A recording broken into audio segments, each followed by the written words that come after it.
kembali lagi di Dayuratna Channel. Jadi kali ini aku mau sharing menyambung video aku sebelumnya. Jadi di sini aku mau sharing perlengkapan apa aja sih perlengkapan yang wajib dibawa pada saat ke rumah sakit, pada saat bersalin ya. Ini khusus untuk ibunya. Jadi yang di video aku sebelumnya itu ada untuk babynya dan yang sekarang ini adalah untuk ibunya.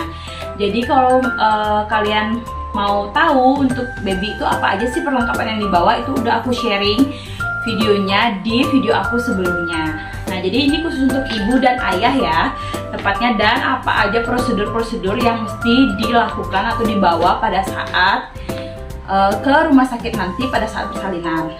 Oke, nah sama dengan video perlengkapan bayi aku sebelumnya. Di sini juga aku menggunakan kemasan-kemasan kayak gini. Yang pengen tahu beli kemasan ini di mana? Ini aku akan taruh toko Shopee-nya tempat aku beli dan harganya di sebelah sini ya. Kalian juga yang pengen tahu aku beli perlengkapan baby atau keperluan melahirkan, itu kalian bisa lihat di video aku sebelumnya. Nah, di sini yang pertama itu yang aku siapin adalah ini. Di sini untuk yang di perlengkapan baby itu kan aku kasih note ya, atau aku kasih kertas di sebelah sini. Tapi untuk perlengkapan ibu ini aku nggak kasih karena ini udah jelas dan udah jelas ini itu apa aja sih di dalamnya. Jadi ini ada daster ya. Nah, ini aku akan review di dalamnya itu isi apa aja. Yang pertama yang aku bawa itu adalah baju atasan bawahan kayak gini ya teman-teman. Nah, jadi ada baju atasan bawahan kayak gini. Ini biar gampang banget menyusui. Itu aku menggunakan kemeja ya. Kalian bisa bawa kemeja atau daster. Di sini aku nyiapin kemeja atasan dan bawahan kayak gini. Bawahannya itu celana pendek. Ini untuk pagi, rencananya untuk siang, pagi dan siang. Untuk malam nanti aku menggunakan daster gitu. Nah, ini aku siapin 2 pieces kayak gini. Ini aku lipat kayak gini ya, biar gampang untuk pengemasannya. Ini di sini aku siapin 2 pieces baju kemeja dan celananya.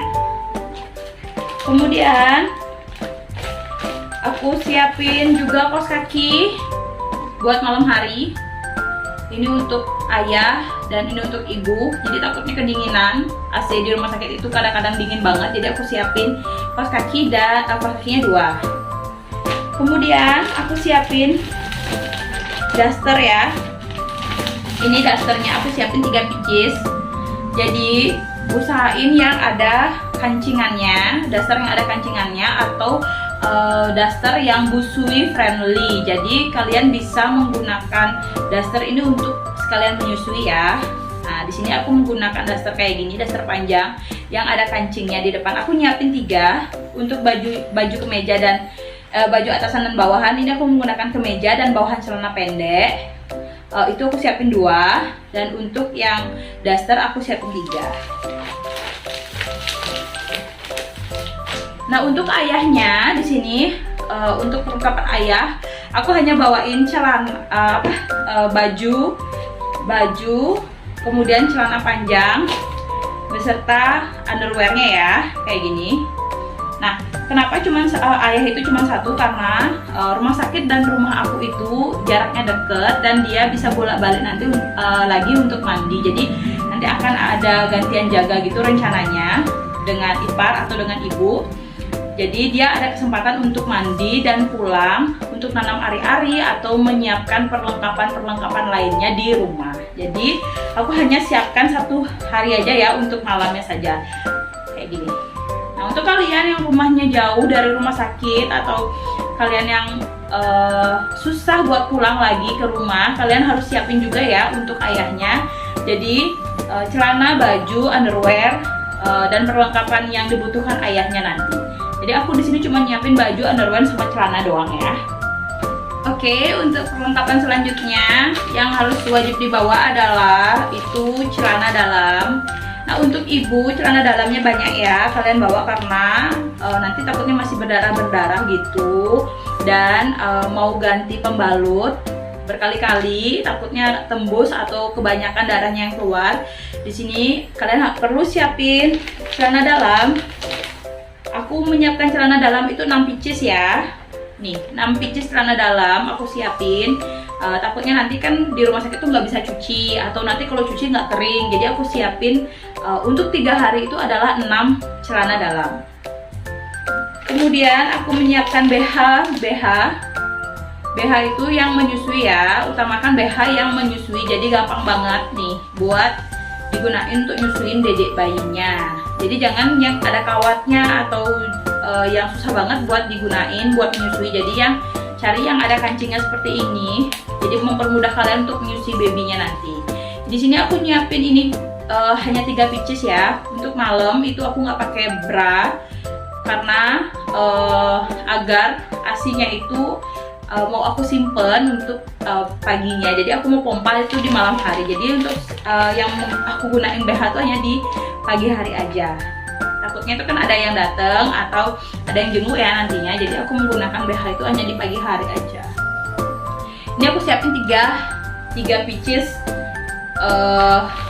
bra ya, di dalam satu kemasan kayak gini.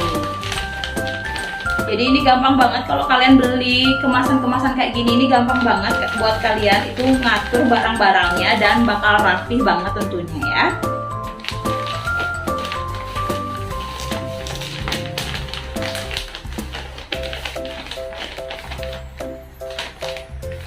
Nah ini dia untuk underwear ibu dan branya kayak gini.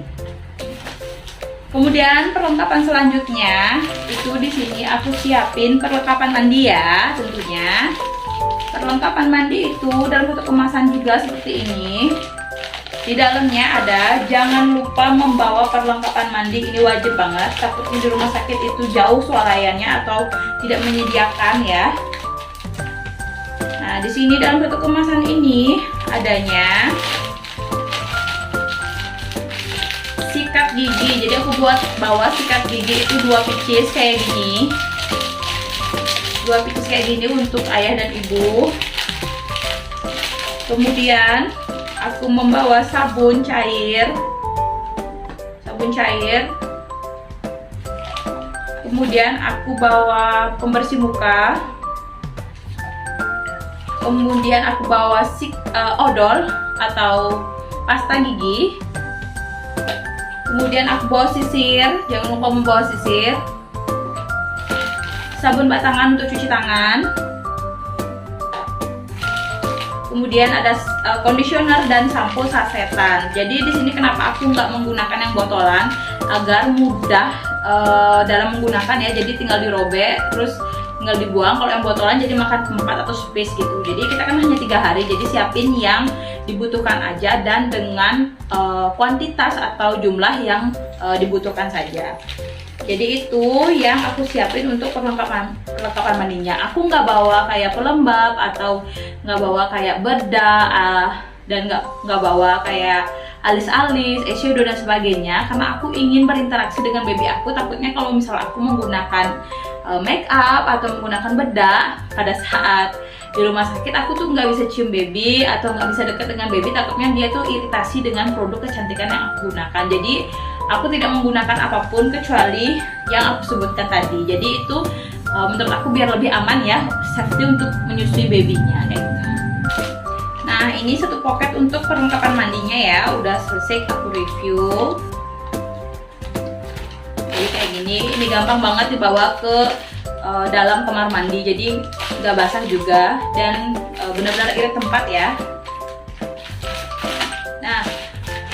Nah selanjutnya itu kalau teman-teman yang ngerasa video ini agak cepet, kalian bisa tulis pada saat nge-review atau kalian bisa screenshot apa-apa aja yang dibutuhkan pada saat dibawa ke rumah sakit ya. Kalau ngerasa video ini terlalu cepat, jadi teman-teman juga harus ngelis, teman-teman juga harus browsing, atau teman-teman juga harus tetap koordinasikan dengan dokter atau rumah sakitnya perlengkapan apa aja yang kalian dapatkan di rumah sakit. Jadi kalau misalnya sudah dapat di rumah sakit, kalian nggak perlu lagi bawa dari rumah. Jadi ini perlengkapan ini yang memang tidak ada di rumah sakit dan wajib banget dibawa pada saat ke persalinan ke rumah sakit. Jadinya udah aku list dan aku udah udah tanya informasi ke rumah sakit dan dokternya. Jadi perlengkapan ini yang penting banget dibawa dan tidak disediakan oleh rumah sakit. Nah, yang ke selanjutnya itu yaitu ada handuk. Di sini aku nyiapin handuknya 2 untuk ayah dan ibu. Atau misalnya kalau masih basah satunya lagi masih bisa digunain ya. Sini ada handuknya 2. Kemudian jangan lupa untuk membawa kain. Nah, katanya ini pada saat persalinan itu susah banget untuk menggunakan baju ya. Pada saat persalinan itu susah banget menggunakan baju ataupun celana. Di sini aku siapin kain gitu, kain sarung gitu untuk mempermudah nantinya pada saat selesai persalinan. Jadi ini disiapkan pada saat baru selesai banget persalinan. Jadi tetap aku bawa ya. Nah, untuk perlengkapan mandinya atau perlengkapan untuk ke toiletnya ini udah aku siapin dalam satu kemasan seperti ini. Nah, untuk selanjutnya aku menyiapkan bread pads untuk menahan nanti kalau misalnya aslinya terlalu deres biar nggak bleber gitu. Aku menyiapkan bread pads jadi untuk menahan agar nggak tembus ya di baju ataupun di branya. Jadi aku siapin bread pads juga kayak gini. Kemudian aku bawa tisu basah buat kita, siapa tahu perlu. Ini yang kayak gini. Aku bawa 2 biji saja. Kemudian aku bawa pembalut tentunya. Aku saranin buat kalian cari pembalut yang maternity. Jadi memang digunakan untuk persalinan ya, pasca persalinan. Jadi di sini daya serapnya lebih besar dan kapasiti panjangnya, ukurannya itu lebih panjang. Jadi lebih nyaman digunakan untuk selesai persalinan.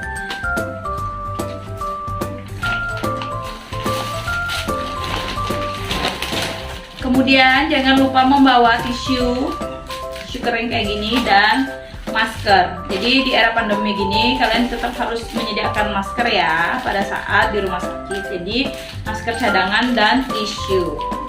Kemudian aku menyiapkan korset.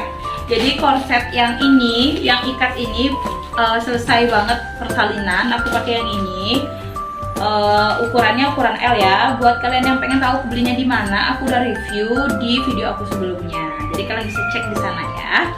Di sini aku ada siapin 2 korset. Ada korset yang instan kayak gini sama korset yang gurita kayak gini. Jadi katanya lebih efektif menggunakan yang ini selesai melahirkan dan untuk keseharian menggunakan yang ini. Jadi ini aku pakai di rumah sakit dan ini aku pakai pas pulangnya. Nah, kemudian aku menyiapkan selimut. Jadi takutnya AC di rumah sakit itu gede banget, jadi aku menyiapkan selimut juga ya. Buat kalian juga bisa nyiapin bantal, tapi mungkin opsional juga. Itu bantalnya bisa dibawa bisa enggak, tapi mungkin nanti aku akan siapin bantal juga, bantal dan selimut. Jadi nanti biar suami aku juga nyaman nungguin di rumah sakit. Kalau misalnya nggak ada bantal ya, bantal cadangan gitu. Jadi aku bawain bantal dan selimut. Jangan lupa ya. Nah, perlengkapan selanjutnya itu jangan lupa bawa laundry pack. Jadi ini buat nyimpan baju kotor kalian. Ini laundry pack atau laundry pouch kayak gini. Ini biar bisa nyimpan baju kotor kalian, biar bisa dibawa pulang sama suami dan dicuci dan nggak berantakan ya tentunya di toilet maupun di tempat barang bawaan Anda. Jadi di sini jangan lupa bawa laundry pouch. Kemudian jangan lupa bawa jepitan, takutnya itu panas banget pada saat menyusui dan takutnya babynya kena rambut-rambut kita pada saat menyusui. Ini jangan lupa bawa jepitan rambut kayak gini atau karet rambut ya. Dan jangan lupa bawa plastik atau kresekan kayak gini. Nah, di sini tujuannya buat nyimpan barang-barang yang nggak perlu atau menyimpan sampah ya nantinya. Jangan lupa. Untuk keperluan selanjutnya yaitu adalah yang paling penting adalah dokumen. Nah, untuk isian di dalam dokumen ini aku jadiin plastik terpisah ya biar aman gitu. Nah, ini paling penting ya, yaitu kelengkapan dokumen yang kalian harus bawa dan wajib bawa ke rumah sakit.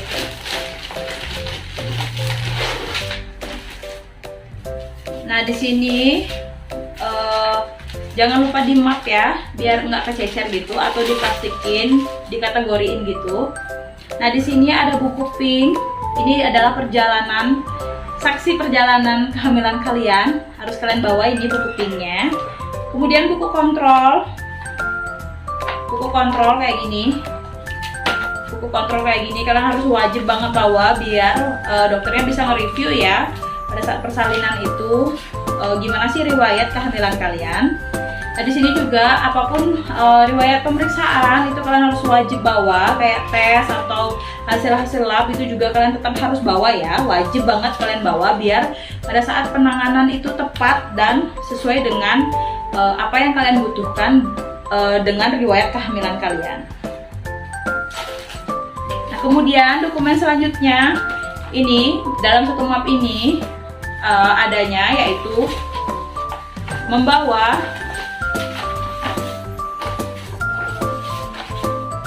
kakak asli ya, kakak asli kayak gini, kakak asli beserta kopiannya. Kopiannya itu banyaknya 5 rangkap, takutnya perlu dan nanti sulit banget cari tukang fotokopi di rumah sakit. Nah di sini perlunya kakak dan fotokopi kakak sejumlah 5 pieces. Kemudian biasanya akan langsung dibuat akte kelahiran ya di rumah sakit atau kepengurusan kelahiran anak dan BPJS anak atau asuransi kesehatan anak itu diperlukan akte perkawinan. Jadi di sini akte perkawinan istri dan suami jangan lupa dibawa, akte perkawinan istri dan suami yang asli maupun yang kopian masing-masing 5 pieces ya. Nah kayak gini. Kemudian akte kelahiran ibu dan ayah. Jadi akte kelahiran kalian ini yang ibu dan ayah ini wajib banget juga dibawa kayak gini.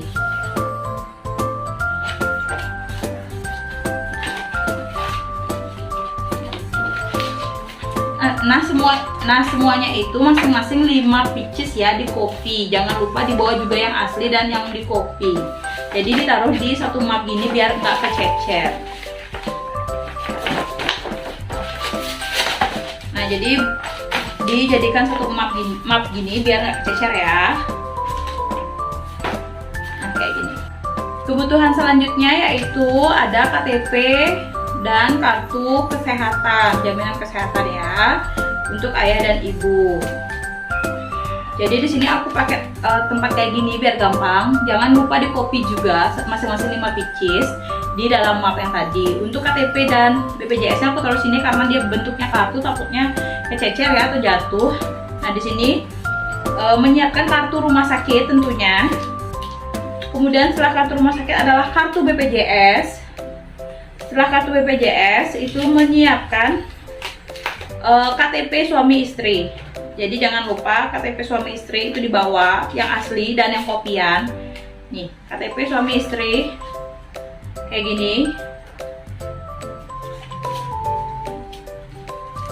Kemudian kartu rumah sakit. Jangan lupa bawa kartu rumah sakit. Kartu rumah sakit berobat kayak gini. Kemudian yang paling penting adalah kartu BPJS kesehatan atau asuransi kesehatan ya. Nah ini untuk BPJS kesehatan. Di sini aku nyiapin ibu dan ayah juga. Kalau misalnya nggak kelihatan di scan untuk ibunya, jadi untuk scan ayahnya itu bisa kelihatan kayak gitu. Nih. Jadi disiapin, dijadikan satu seperti ini biar nggak kececer dan jatuh di perjalanan. Nih, aku siapin kayak gini di satu map kayak gini. Nah jadi itu aja ya perlengkapan yang aku siapin untuk dibawa ke rumah sakit untuk ibunya dan bayinya. Itu udah aku sharing juga di video sebelumnya. Aku udah siapin. Jadi kalian buat kalian yang rencananya lahiran normal, kalian harus benar-benar siapin itu dari jauh-jauh hari, 2 minggu atau 1 minggu lah paling cepat sebelum HPL kalian, atau pada saat kontrol kan dokternya akan kasih kalian perkiraan lahir kapan dan posisi bayinya seperti apa. Kalian udah harus siapin barang dan keperluan buat ke rumah sakit. Jadi yang mudah dan praktis. Jangan buat jadi banyak part atau jadi banyak kategori, takutnya nanti kececer dan lupa dibawa ke rumah sakit. Jadi maksimal itu kalian bisa bawa itu gampang ya. Misalnya nih, kalau untuk baby itu 1 tas, untuk ibu dan ayah 1 tas, jadi 2 tas aja, dan tidak menyulitkan teman-teman pada saat ke rumah sakit. Kan kalian udah sakit nih perutnya atau sedang emergensi, itu nggak sulit bawa barang-barangnya dan nggak ada yang kececer karena udah dijadikan satu dalam satu kemasan kayak gitu. Nah, buat kalian aku mohon bantuannya buat subscribe channel ini dan jangan lupa nyalain lonceng notifikasinya agar kalian itu nggak ketinggalan informasi terkini soal kehamilan ibu dan anak, kesehatan ibu dan anak, maupun ke aktivitas sehari-hari yang aku lakuin selama kehamilan dan kelahiran baby aku nanti. Nah teman-teman, aku juga mohon bantuan doanya agar persalinan aku dipermudah dan baby aku lahir dengan selamat dan sehat tentunya.